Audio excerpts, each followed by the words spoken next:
हर रोज एक नई कहानी देखने के लिए चैनल को सब्सक्राइब करें और बेल आइकन दबाना ना भूलें। शालू अपने आप को साफ सुथरा और मेंटेन रखने वाली लड़की थी। उसे किसी के शरीर पर जरा से भी बाल देखना बिल्कुल पसंद नहीं था, जिसके चलते उसके पर्स में कुछ हो ना हो लेकिन वैक्स स्ट्रिप्स जरूर मिलती थी। ऐसे ही समय बीतता है। तभी एक दिन सुबह के समय शालू अपने कमरे में बैठी वैक्स कर रही होती है कि उसी वक्त उसकी सास मीनू उसके कमरे में आकर कहती है, अरे बहू, तुझे ये रोज रोज अपनी खाल खींचने से क्या मिलता है? माँ जी, आप भी क्या बात कर रही है? मैं रोज कहाँ करती हूँ, और इसे खाल खींचना नहीं वैक्स करना बोलते हैं। इसे करने से हाथ पैर सुंदर दिखाई देते हैं। सुंदर दिखने के लिए शरीर पर खाल भी होनी चाहिए, जो तू अपने इस क्या बोलते हैं वैक्स, इससे खींच लेती है, वो भी बेरहमी से। माँ जी, ज्यादा दर्द नहीं होता, लाइए मैं आपको भी कर देती हूँ वैक्स। क्या आप अपने इन हाथों पैरों में जंगल लेकर घूम रही हैं? मुझे नहीं करवाना, तो अपने पास रख अपनी वैक्स। माँ जी, एक बार, बस एक बार, थोड़ा सा दर्द होगा बस। शालू इतना कहकर जबरदस्ती अपनी सास मीनू के वैक्स करना शुरू कर देती है। जैसे ही वो मीनू के हाथ पर वैक्स स्ट्रिप लगाकर खींचती है तो वो जोर से चीखते हुए कहती है, हाय राम, मेरी खाल ही निकाल ली तूने तो, मार डाला। आज के बाद अपनी इस वैक्स का नाम मेरे सामने तो लियो मत। क्या करने आई है और क्या कर दिया तूने? मीनू इतना कहकर वहाँ से चली जाती है। कुछ देर बाद शालू भी किचन में जाकर अपने कामों में लग जाती है। वो काम कर ही रही थी कि तभी उसकी ननद रिशु उसके पास आकर कहती है, भाभी, आपके पास कोई स्लीवलेस ड्रेस है क्या? अगर है तो बताइए, मुझे अपनी फ्रेंड के बर्थडे पार्टी में पहन कर जाना है। हाँ है तो रेशु, लेकिन तुम उसे पहनोगी कैसे? तुमने अपने हाथ देखे हैं, कितने बाल हैं इस पर? ऐसे में स्लीवलेस ड्रेस बिल्कुल भी अच्छी नहीं लगेगी तुम पर। छी, तुम अपने हाथों पर इतने बाल लेकर कैसे घूमती हो? तो मैं क्या करूं भाभी, अब मेरे पास इतना टाइम नहीं है। वैक्स कर लो ना, तुम यहीं रुको, अभी मैं 2 मिनट में आती हूँ। शालू अपनी ननद रिशु से इतना कहकर अपने कमरे में जाकर वैक्स कॉल स्ट्रिप्स लाती है और उसकी वैक्स कर देती है, जिससे रिशु रोते हुए जोर से चिल्लाती है। उसकी आवाज सुन के उसका भाई आदित्य और उसकी माँ मीनू वहाँ आते हैं और अपनी बेटी को इस हालत में देखकर मीनू कहती है, हाय हाय बहू, क्या कर दिया तूने मेरी लाडली बेटी के साथ? ये ऐसे क्यों चिल्ला रही है? माँ जी, मैंने कुछ नहीं किया। वो रिशु को स्लीवलेस ड्रेस पहननी थी और उसके हाथ पैर पर बहुत बाल थे, तो मैंने उसकी वैक्स कर दी। आग लगे बहू तेरे वैक्स को, तू पागल तो नहीं है? जब देखो सबके वैक्स ही करती रहती है। तुझे अपनी खाल खींचने में मजा आता है तो खुद की खींचना, दूसरों को तो बख्श दे। और तुझे बड़ा शौक हो रहा था वैक्स करवाने का, अब रो बैठकर। माँ, भाभी ने खुद किया है, मैंने उन्हें वैक्स करने के लिए नहीं बोला था। वैसे ही बहुत दर्द हो रहा है, ऊपर से आप भी सुना रही हो मुझे। माँ जी, आप लोग भी कैसे हैं? आज के टाइम में भी ये जंगलों जैसे बाल लेकर घूमते हैं। मुझे शरीर पर बाल बिल्कुल भी पसंद नहीं, इसलिए मैं वैक्स करती हूँ। अरे बहू, आग लगे तेरे वैक्स को और तेरी पसंद को। दोबारा इस वैक्स का नाम मत लियो मेरे सामने। माँ, बहुत दर्द हो रहा है, अब मैं क्या करूँ? और अब मैं अपनी फ्रेंड की पार्टी में भी नहीं जा सकती। क्या तुम भी अभी थोड़ी देर में ठीक हो जाएगा? कितना रो रही हो? तुम्हारे हाथ पर बहुत सारे बाल थे, इसलिए तुम्हें ज्यादा दर्द हुआ। तुझे रोज रोज वैक्स करने की आदत है, हमें नहीं है, इसलिए तू अपनी ये वैक्स की दुकान अपने ही पास रख। माँ सही कह रही हैं शालू, तुम्हें वैक्स करने का इतना ही शौक हो रहा है तो खुद के करो, बट प्लीज किसी और को नहीं। मैं क्या करूँ आदित्य जी, मुझे किसी के शरीर पे बाल अच्छे ही नहीं लगते, मुझसे नहीं देखा जाता। छी छी, कितने बुरे लगते हैं, मानो जैसे कोई जंगल से ही उठकर आ गया हो, आदि मानव की तरह। ठीक है, तुम हमें आदि मानव ही रहने दो, खुद इंसान बनकर रहो, लेकिन अपना ये वैक्स टॉर्चर मत करो किसी पर। सही बोल रहा है मेरा बेटा, अब दोबारा मैंने तुझे ऐसे किसी के साथ करते देखा तो मुझसे बुरा कोई नहीं होगा। आदित्य और मीनू इतना कहकर रिशु को अपने साथ लेकर उसके रूम में चले जाते हैं और शालू फिर से अपने घर के कामों में लग जाती है। ऐसे ही दिन बीतते हैं, लेकिन शालू अपनी हरकतों से बाज नहीं आती। जब भी वो घर में किसी के हाथ पैरों पर बाल देखती तो तुरंत उसको वैक्स करने लगती, जिसकी वजह से उसे हमेशा अपनी सास से डांट सुनने को मिलती थी। ऐसे ही कुछ टाइम और बीतता है। तभी एक दिन शाम के समय मीनू की पड़ोसन मानसी उसके घर आती है और मीनू को घर में ना देखकर शालू से पूछती है, बहू, तेरी सास कहाँ है? दिखाई नहीं दे रही आज घर में। आंटी जी, माँ जी घर पर नहीं है, मार्केट गई हैं सब्जियां लाने के लिए। आपको कोई जरूरी काम था? नहीं बहू, बस बहुत दिन हो गए तो उससे मिलना नहीं हुआ और अब बस कुछ दिनों के लिए मैं मायके जा रही हूँ, इसलिए सोचा उससे मिलकर ही चली जाऊँ। अच्छी बात है ना आंटी जी, आप यहीं बैठिए, अभी आती ही होंगी माँ जी, मैं आपके लिए चाय लेकर आती हूँ। रहने दे बहू, तकलीफ मत कर तू, मुझे चाय नहीं पीनी। नहीं आंटी जी, ऐसी कोई बात नहीं है, आप बैठिए, मैं बस अभी आई। शालू इतना कहकर मानसी के लिए चाय बनाने किचन में चली जाती है। कुछ समय बाद जब वो चाय लेकर आती है तो मानसी को देने लगती है। तभी उसकी नजर मानसी के बाल वाले हाथों पर जाती है, जिसे देखते ही वो जोर से कहती है, छी छी आंटी जी, आपके हाथों पर कितने सारे बाल हैं, आप वैक्स नहीं करवाती? वो क्या होता है बहू, मैंने कभी सुना नहीं, हमारे जमाने में कहाँ होता था ये सब। आंटी जी, वैक्स से आपके हाथों के सारे बाल हट जाएंगे और आपके हाथ साफ सुथरे और कोमल हो जाएंगे।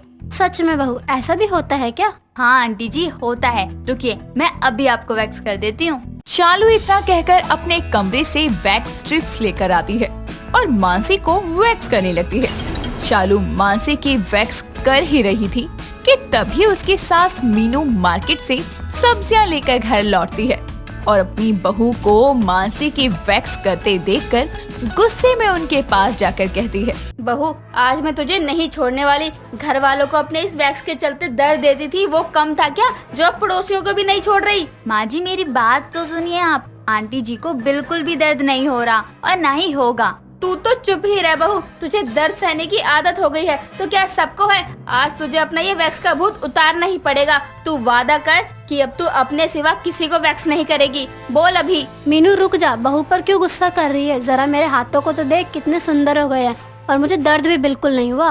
तू मेरी बहू को बचाने की कोशिश मत कर, इसे ऐसे ही सबको वैक्स करने की आदत है। इसको शरीर पर बाल नहीं पसंद, इसलिए जब भी घर में किसी के शरीर पर बाल देखती है तो उसे वैक्स करने लगती है। मैं जानती हूँ बहुत दर्द होता है। मैं सच बोल रही हूँ, मुझे सबका नहीं पता, लेकिन मुझे तो बिल्कुल भी दर्द नहीं हुआ। बहू, ये कैसे? मानसी को दर्द क्यों नहीं हुआ? कहीं तू जानकर तो हमें दर्द नहीं दे रही थी? माँ जी, ऐसा कुछ नहीं है, बस मुझे पहले पता नहीं था ना कि वैक्स अच्छे से कैसे करते हैं, इसलिए उस दिन ऋषु को इतना दर्द हुआ और आपको भी। पर मैंने अब सीख लिया है कि कैसे वैक्स करना है, इसलिए आंटी जी को बिल्कुल भी दर्द नहीं हुआ। लाइए, मैं आपको भी वैक्स कर देती हूँ। अगर दर्द हुआ तो आप जो मुझे बोलेंगी मैं करूँगी। शालू और मानसी की बात सुनकर मीनू भी अपनी बहू से वैक्स करवाती है और इस बार सच में उसे बिल्कुल दर्द नहीं होता और उसके हाथ के सारे बाल बड़ी आसानी से हट जाते हैं और वो बहुत खुश होती है।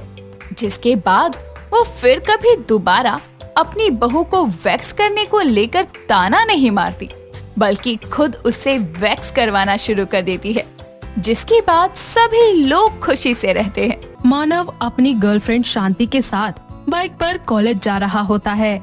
जैसे ही दोनों बाइक से उतरते हैं, तभी पीछे से एक दिशा नाम की नई लड़की कॉलेज में आती है और वो जैसे ही पीछे मुड़कर देखता है तो बस दिशा को देखता ही रह जाता है। तभी शांति मानव के सर पर मारते हुए कहती है, क्या है, कहाँ देख रहे हो? मैं बोल रही हूँ, तुम्हारी आंखें निकाल कर ना मैं कंचे खेलूंगी, चुपचाप चलो। अरे पागल हो गई हो क्या, कुछ भी बोलती हो? हाँ, मैं ही पागल हूँ ना। ओहो मेरी डार्लिंग, अब चलो, लेट हो रहा है क्लास के लिए। दोनों अंदर जाते हैं और क्लास ले लेते हैं। थोड़ी देर के बाद लंच टाइम में सभी लोग एक साथ बैठकर लंच कर रहे होते हैं। ऐसे में मानव का दोस्त कबीर बोलता है, हाय, तुम नई हो ना कॉलेज में? हाँ जी। नाम क्या है तुम्हारा? दिशा। दिशा? अरे दिशा नाम से तो बहुत पुराना रिश्ता है मेरा। अच्छा जी। वैसे तुम नई हो तो कोई दोस्त भी नहीं होगा तुम्हारा? हाँ जी। तो वी आर फ्रेंड्स। फ्रेंड्स?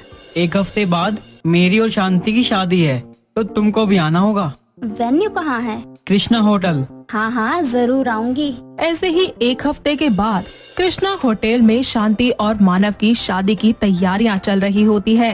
तभी शांति के फोन पर किसी का फोन आता है और जैसे ही वो फोन उठाती है वो बहुत ज्यादा रोने लगती है। तभी मानव और शांति और बाकी सभी लोग भागकर हॉस्पिटल पहुंचते हैं, जहां शांति डॉक्टर से कहती है, डॉक्टर, मेरे पापा कैसे हैं? कुछ भी कहना मुश्किल है, बहुत दर्दनाक एक्सीडेंट हुआ है इनका। प्लीज डॉक्टर, कैसे भी करके मेरे पापा को ठीक कर दीजिए। शांति, चिंता मत करो, कुछ नहीं होगा पापा को। किसकी नजर लग गई आखिर हमारी खुशियों को। कोई बात नहीं पागल, आज बुरे दिन है तो क्या हुआ, कल अच्छा भी होगा, सब ठीक होगा। ऐसे ही मानव और शांति दोनों हॉस्पिटल में रात को रुक जाते हैं और ज्यादा रात होने के कारण दोनों की आंख लग जाती है और इसी तरह सुबह हो जाती है। थोड़ी ही देर के बाद डॉक्टर वहाँ आते हैं और शांति और मानव से कहते हैं, सॉरी, हम आपके पापा को नहीं बचा पाए। पापा क्यों रूठ गए आप हमसे? संभालो शांति अपने आप को। इस तरह शांति अपने पापा का अंतिम संस्कार कर देती है। समय बीतता जाता है। शांति भी पापा के जाने के बाद से सदमे से बाहर आने लगती है। इसमें मानव उसकी बहुत मदद करता है। कभी उसे आइसक्रीम खिलाने ले जाता है, कभी मूवी दिखाने, उसके साथ बैडमिंटन खेलता है, गेमिंग करवाता है, उसके साथ नाइट आउट्स पर जाता है और इसी तरह वक्त बीतता जाता है। और एक दिन दिशा मानव को फोन करके उससे कहती है, हेलो मानव, क्या तुम मुझे एक एड्रेस पर ड्रॉप कर दोगे? हाँ हाँ क्यों नहीं, कब जाना है? अभी 10 मिनट में। ओके अभी आया। थोड़ी देर के बाद मानव बाइक से उसको उसके बताए हुए एड्रेस पर छोड़ देता है और तब वो उससे बोलता है, अरे ये तो एक रेस्टोरेंट है, तुम्हें यहीं आना था क्या? वो मेरा मतलब है कि अंदर चले? मैं? हाँ जी तुम। अच्छा ठीक है। मानव और दिशा दोनों एक साथ सोफे पर बैठ जाते हैं और खूब सारी बातें करते हैं।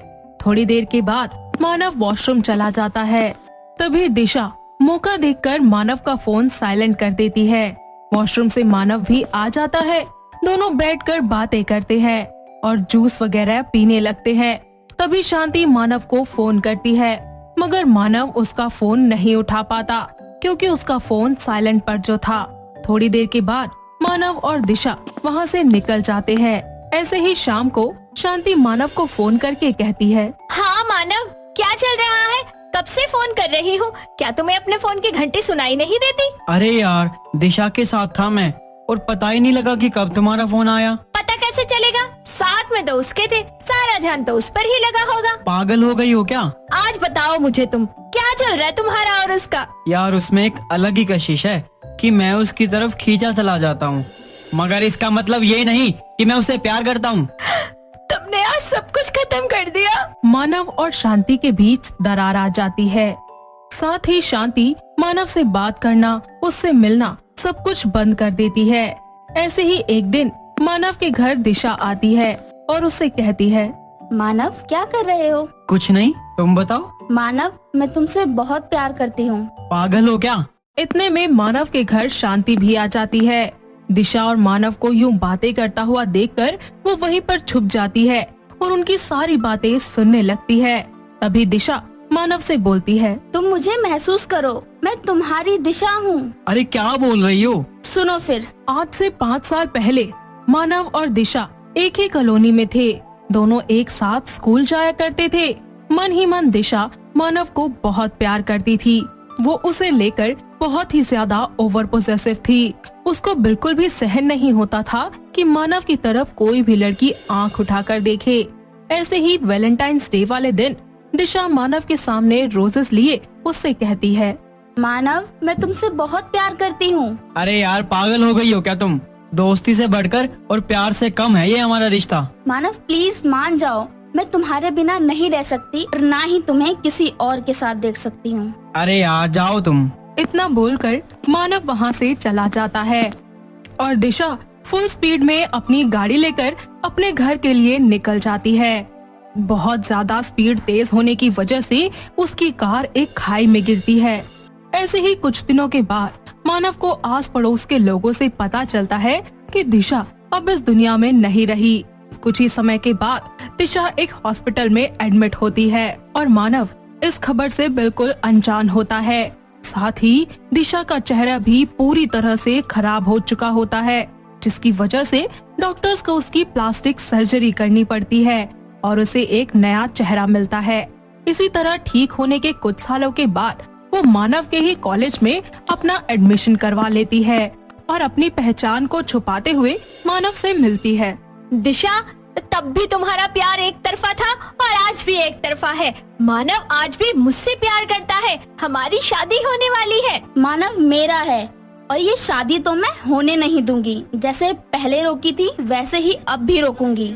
पहले कैसे रोका? तेरे बाप को रास्ते से हटाकर। कितनी स्वार्थी लड़की हो तुम, अपने मतलब के लिए एक निर्दोष को मार डाला। मैं अभी पुलिस को कॉल करता हूँ और तुमको गिरफ्तार करवाता हूँ। अरे तुम जैसी लड़की के साथ रहने से अच्छा है मैं मर जाऊँ। अगर तुम यही चाहते हो तो यह भी ठीक है, मैं गिरफ्तार भी खुशी खुशी हो जाऊंगी। पर मानव, मैं तुमसे सच में बहुत प्यार करती हूँ। मानव पुलिस को कॉल करके दिशा को गिरफ्तार करवा देता है। सलाखों के पीछे जाने के बाद दिशा को अपनी गलती का एहसास होता है। इसी तरह वक्त बीतता जाता है और कुछ ही महीनों के बाद मानव और शांति बड़ी ही धूमधाम से एक दूसरे से शादी करके अपनी जिंदगी में आगे बढ़ जाते हैं। तो वहीं दिशा अपनी सारी जिंदगी पछतावे में बिताती रहती है।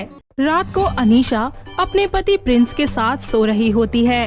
तभी आधी रात को अचानक लाइट चली जाती है और गर्मी में उसका बुरा हाल हो जाता है। तभी नींद में उसकी सास पूनम आती है और अनीशा को जगाते हुए कहती है, अरे बहू, जरा दरवाजा खोल। हाँ माँ जी। चलो आज सारे छत पे सोएंगे। जी माँ जी, आती हूँ। बिस्तर ले लियो और हाँ, प्रिंस को भी जगा दियो। हाँ माँ जी। अनीशा बिस्तर लेकर छत पर जाती है और सभी के लिए नीचे फर्श पर बिस्तर लगा देती है। सभी लोग मिलकर सो जाते हैं। अगली सुबह जब वो लोग उठते हैं तो जिस बिस्तर पर अनीशा सोई थी वहाँ का बिस्तर और उसके बेड के साइड के सारे कपड़े गीले होते हैं। ये सब देखकर उसकी सास अजीब सा मुंह बनाते हुए कहती है, हे प्रभु, ये कैसी बहू मिली है मुझे, बिस्तर पे सूसू करने वाली। माँ जी, मैंने नहीं किया ये सब। अरे तो क्या भूत तेरे ऊपर सूसू करके चला गया? माँ जी, जब मैं बोल रही हूँ मैंने नहीं किया तो आप मान क्यों नहीं लेती हैं? अरे कैसे मानूं, सारा बिस्तर सड़ा दिया तूने। माँ सही तो बोल रही है अनीशा, हाथ होती है किसी चीज की। अरे मेरा निक्कर भी गिला कर दिया तुमने, इतना ज्यादा किया है। क्या बताओ यार, मैंने सच में कुछ नहीं किया। चुप रहो एकदम। ऐसे ही शाम को प्रिंस ऑफिस से घर आता है तो वो रात को डिनर करते टाइम बोलता है, माँ, अनीशा, मैं कुछ दिनों के लिए शहर से बाहर जा रहा हूँ, तो आप दोनों इस घर का और खुद का अच्छे से ध्यान रखना। मगर आप कब तक लौटेंगे? अभी तो बस इतना पता है कि कुछ दिनों के लिए जा रहा हूँ, क्या पता वहाँ जाके और समय लग जाए। मत जाओ ना। हाँ, ताकि तुम्हारे साथ सोऊं और तुम रात भर सूसू करके मेरी निक्कर की बुरी हालत कर दो। अगर ऐसी बात है ना तो चले जाओ, मैं नहीं रोक रही तुम्हें। अगले दिन प्रिंस वहाँ से चला जाता है। ऐसे ही रात को दोनों सास बहू एक साथ बैठकर खाना खाती हैं और उसके बाद अचानक से फिर लाइट चली जाती है। इसलिए वो दोनों छत पर जाकर सोने लगती हैं। अगली सुबह जब अनीशा उठती है तो देखती है कि उसका बिस्तर और उसकी साइड के कपड़े गीले हो गए हैं। तभी उसकी सास भी उठ जाती है और फिर से उससे बोलती है, हे राम जी, अरे कैसी औरत है तू, इतनी बड़ी हो गई लेकिन बच्चों वाली हरकत नहीं गई तेरी। माँ जी, मुझे खुद समझ नहीं आ रहा, कुछ दिनों से मेरे साथ ऐसा क्यों हो रहा है? अरे तू तो नींद में होती होगी, तभी ये सब कर देती होगी। अब तो मुझे भी ऐसा ही लगता है माँ जी कि मैं ही ये सब कर रही हूँ, पर मुझे समझ नहीं आता कि जब भी मैं छत पर सोती हूँ तभी मेरे साथ ये सब कुछ क्यों हो रहा है। अरे मुझे तो ये सोचकर बड़ी शर्म आती है कि तू ये सब कैसे कर लेती है। जब तेरे बच्चे हो जाएंगे तब उनके साथ मिलकर बिस्तर गीला करेगी। छी छी। माँ जी, अब से नहीं होगा, आई प्रॉमिस। देखते हैं, सुबह सुबह जब भी उठो महारानी के सूसू के दर्शन हो जाते हैं। चलती फिरती टंकी बन गई है ये तो। अनीशा बिस्तर पर सुसु करने की बात से बहुत दुखी हो जाती है और अपने कमरे में चली जाती है। साथ ही लैपटॉप पर इसके घरेलू उपाय को देखना शुरू कर देती है। फिर जैसे वीडियो में बताया जाता है वो बिल्कुल वैसा ही करती है। वो अनार के छिलकों को धूप में सुखा देती है और थोड़ी देर के बाद उन्हें मिक्सी में पीसकर उनका पाउडर बना लेती है।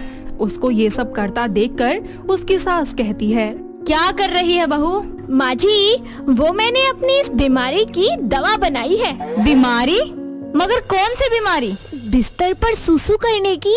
अरे बहू, ये सब यूज मत कर, मैं खुद तुझे डॉक्टर के पास ले जाऊंगी। तू चिंता मत कर, सब ठीक हो जाएगा। नहीं माँ जी, मैं बहुत परेशान हो गई हूँ अब। हाँ हाँ, रुक जा कुछ दिन, मैं तेरा इलाज खुद करवाऊंगी, मगर ये सब मत खा बहू। सास के कहने पर अनीशा मान जाती है। ऐसे ही एक रात अनीशा अपने कमरे में अकेली सो रही थी कि अचानक लाइट चली जाती है, मगर अनीशा उसी गर्मी में सोई रह जाती है। और अगली सुबह जब वो उठती है तो देखती है कि ना तो उसका बिस्तर गीला है और ना ही उसके कपड़े। ये देखकर अनीशा चौंकते हुए कहती है, ये क्या? आज मैंने सुसु नहीं किया? जब भी मैं छत पर सोती हूँ तभी मेरे साथ ये सब कुछ क्यों होता है? तभी मुझे बेड पर सुसु क्यों आता है? मुझे पक्का यकीन है कि इसके पीछे किसी ना किसी का हाथ तो जरूर है। मुझे पता लगाना पड़ेगा। ऐसे ही एक रात बहुत ही ज्यादा गर्मी होने के कारण दोनों सास बहू छत पर सोने जाती हैं और आधी रात को पूनम एक गिलास पानी लेकर आती है और वो अनीशा के बेड साइड पर पानी गिरा देती है। अनीशा सोने की एक्टिंग कर रही होती है। उसको अब पता लग जाता है कि ये सब कुछ उसकी सास ने किया है, मगर वो कुछ नहीं बोलती बल्कि मन ही मन सोचती है। अब पता चला इसके पीछे मेरी प्यारी माँ जी का हाथ था। इसका बदला तो मैं जरूर लेकर रहूंगी। मुझ पर सुसु निकलने का झूठा इल्जाम लगवाया था ना आपने। अब देखना आपका तो ना मैं सच में सुसु निकलवा दूंगी। इसी तरह कुछ दिनों के बाद प्रिंस भी घर वापस आ जाता है और घर आकर अपनी माँ से कहता है, माँ कैसा है सब? क्या बताऊं बेटा, तेरी इस बहू ने तो बिस्तर पे सुसु कर करके मेरा जीना हराम कर रखा है। क्या अभी भी यही हाल है इसका? हाँ बेटा, क्या बताऊं, तू ही करना इसका कुछ इलाज। तभी वहाँ पर पानी का गिलास लेकर अनीशा आ जाती है और पानी प्रिंस को देते हुए वो कहती है, माँ जी नींद में हो जाता है, इसमें शर्माने की तो कोई बात ही नहीं है। हाँ, ये कांड करते करते तो अब तू बेशर्म हो गई है ना। आप कुछ भी कह सकती है माँ जी, क्योंकि हमेशा वक्त तेज जैसा नहीं होता। जबान तो देखो महारानी की कितनी चलती है। अनीशा तुम चुप रहो यार, पहले अपनी ये बुरी आदत सुधारो। हाँ, तुम तो अपनी माँ का साथ ही दोगे। इसी तरह कुछ दिन बीत जाते हैं और एक रात पूनम सो रही होती है। तभी उसके सर के पास एक सफेद साड़ी पहने अजीब सी डरावनी औरत खड़ी होती है और वो पूनम से कहती है, ए बुढ़िया उठ जा, बहुत मौज ले ली तूने, चल अब तेरा समय आ गया है। कौन हो तुम? चुड़ैल? आलतू जलालतू, आई बला को टालतू। आज तो मैं तुझे लेकर ही जाऊंगी। तभी मौका देखकर पूनम वहाँ से भागने लगती है और एक कोने में छुप जाती है। चुड़ैल वहाँ भी उसका पीछा करते करते पहुँच जाती है। ऐसे में पूनम डरते हुए कहती है, आई दादा, अरे मुझे जाने दो, डर के मारे मेरा सुसु निकल जाएगा। आज तो नहीं बचेगी, आज तो मैं तुझे छत से गिरा कर ही मारूंगी। जय हनुमान ज्ञान गुण सागर, जय कबीर तिहु लोक उजागर। बोला ना नहीं बचेगी तू। पूनम इतना ज्यादा डर जाती है कि डर के मारे वो सच में टॉयलेट कर देती है।